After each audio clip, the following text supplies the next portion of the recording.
Assalamualaikum warahmatullahi wabarakatuh. Selamat pagi, selamat belajar di rumah. Hari ini kita akan membahas pertemuan kedua, yaitu pemeliharaan sasis dan pemindah tenaga kendaraan ringan kelas 12.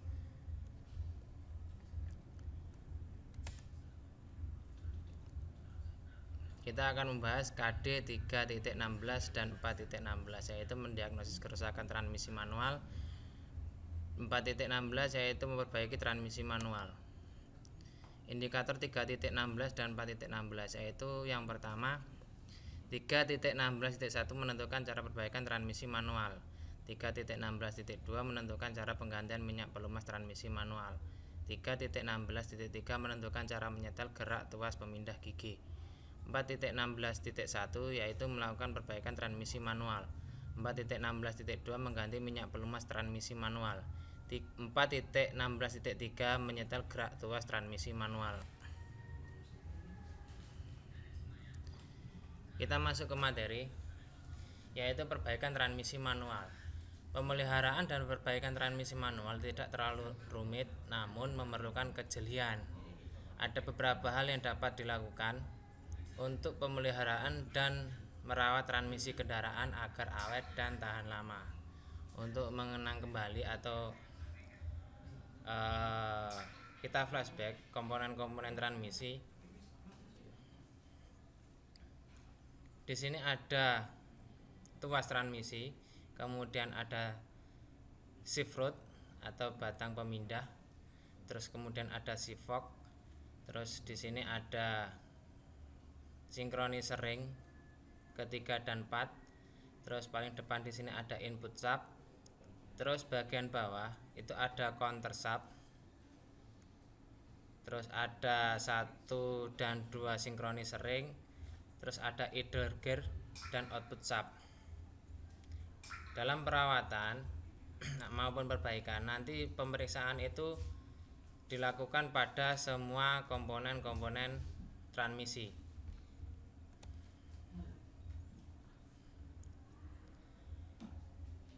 Pemeriksaan transmisi manual.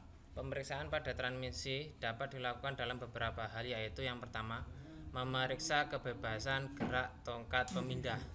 Yang kedua, memeriksa pelumasan transmisi. Yang ketiga, pemeriksaan terhadap gejala-gejala kerusakan. Kita bahas yang pertama, pemeriksaan kebebasan gerak tongkat pemindah.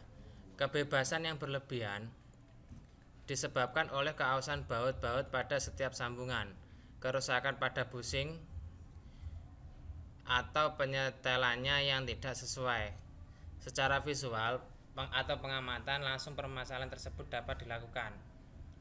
Jadi pemeriksaan dalam tuas atau tongkat pemindah ini dapat dilihat di gambar. Jadi pemeriksaan tersebut bisa dilakukan yang pertama itu pada sambungan-sambungan di sini. Terus kemudian di sini ada penyetel kebebasan.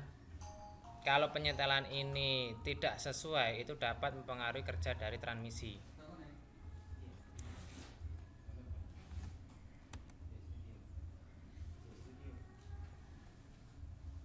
Yang kedua yaitu pemeriksaan pelumasan transmisi. Pelumasan pada transmisi sangat penting, mengingat transmisi terdiri dari banyak komponen yang saling bersentuhan satu dengan yang lainnya. Pelumasan diperlukan untuk menghindari terjadinya panas berlebih yang mengakibatkan keausan sebagai akibat kontak langsung antar logam komponen transmisi. Transmisi pada umumnya menggunakan minyak pelumas dengan viskositas atau kekentalan SAE 80 atau SAE 90. Namun demikian, dalam menggunakan minyak pelumas untuk transmisi perlu melihat buku manual atau petunjuk pada masing-masing produk kendaraan, karena kemungkinan terdapat perbedaannya. Setiap 1500 km perlu dikontrol mengenai jumlahnya. Jadi untuk tingkat viskositas ini umumnya transmisi itu menggunakan SAE 80 atau SAE 90. Kalau digunakan pelumas yang lebih kental lagi, misalkan miliknya Gardan itu yaitu sekitar SAE 100 sampai SAE 120, itu dapat mempengaruhi kerja dari transmisi, yaitu transmisi menjadi semakin berat untuk berputar, sehingga tenaga yang diteruskan ke roda itu akan berkurang. Yang ketiga, pemeriksaan terhadap gejala-gejala kerusakan. Pemeriksaan ini terkait dengan kinerja transmisi, yaitu apakah transmisi dapat melakukan fungsinya dengan baik. Untuk melakukan pemeriksaan ini berarti kendaraan harus dijalankan atau sering disebut dengan tes jalan. Jadi pada pemeriksaan ini kendaraan itu dibuat atau digunakan berjalan. Dalam pemeriksaan itu nanti dapat dirasakan adakah gangguan atau malfungsi pada sistem kerja transmisi.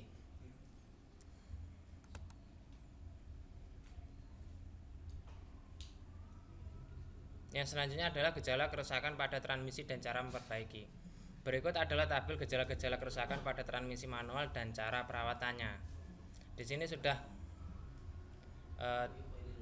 ada gejala-gejala, kemudian penyebab, perawatan, dan perbaikan. Ada 3 kemungkinan umum yang terjadi pada transmisi atau kerusakan yang terjadi pada transmisi. Yang pertama adalah gigi loncat dari hubungan. Ini penyebabnya, yang pertama bisa dikarenakan sifok aus. Untuk perawatan umum itu diberikan pelumas. Kalau misalkan terjadi kerusakan, untuk perbaikan itu perlu dibongkar dan diganti. Yang selanjutnya yang dapat menyebabkan gigi loncat yaitu sifok atau synchronizer slit aus. Dalam perawatan umum itu perlu dilakukan pemeriksaan pelumas dan bahkan mungkin langsung diganti. Untuk perbaikan itu diperlukan pembongkaran dan penggantian. Terus penyebab yang ketiga yaitu locating spring lemah. Ini perbaikannya perlu dibongkar dan diganti. Terus yang selanjutnya main sub aus. Untuk perawatan periksa minyak pelumas dan ganti. Jika minyak pelumas itu sudah kotor ataupun sudah waktunya untuk ganti. Untuk perawatan, untuk perbaikan main sub kalau sudah aus itu dapat dibongkar kemudian diganti. Terus penyebab yang selanjutnya yaitu bearing primary sub atau main sub aus. Untuk perawatan periksa minyak pelumas dan ganti. Kemudian jika terjadi kerusakan itu perlu dilakukan pembongkaran dan penggantian. Yang selanjutnya yaitu sirklip terlepas. Sirklip ini adalah pengunci dari komponen transmisi, sehingga untuk perbaikan itu diperlukan pembongkaran dan kemudian dipasang kembali. Terus gejala yang kedua yaitu gigi sulit masuk. Ini penyebabnya yang pertama dapat disebabkan karena kopling tidak bebas. Untuk perawatan dapat disetel kebebasan pedal kopling yang sesuai. Terus kemudian penyebab yang kedua yaitu koni synchron mesh aus. Untuk perbaikan itu perlu dibongkar dan ganti. Terus yang selanjutnya yaitu synchron mesh splint aus. Untuk perbaikannya sama, yaitu dibongkar dan ganti. Terus penyebab yang selanjutnya yaitu mekanik pemindah aus. Mekanik pemindah ini nanti hubungannya dengan shift fork dan shift root. Untuk perbaikan itu perlu dibongkar dan ganti. Gejala yang ketiga atau yang terakhir yaitu suara berisik yang tidak normal. Penyebabnya yang pertama itu jumlah pelumas kurang, sehingga perawatannya itu perlu diperiksa tinggi dari minyak pelumas, kalau perlu diganti. Yang selanjutnya yaitu end play countershaft gear.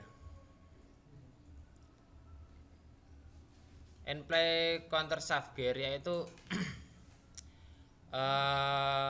batas akhir dari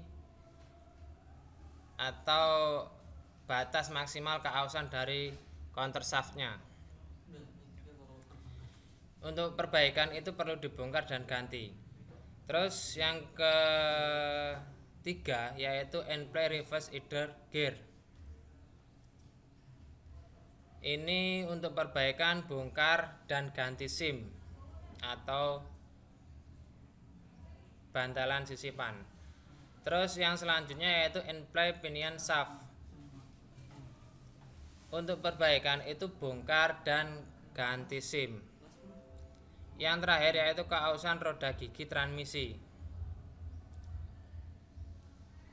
Keausan dari roda gigi transmisi ini bisa dikarenakan karena sering atau lamanya transmisi itu digunakan, sehingga karena sering terjadi persinggungan antara gigi-gigi sehingga menyebabkan roda gigi transmisi itu aus. Untuk perbaikannya itu bongkar dan ganti.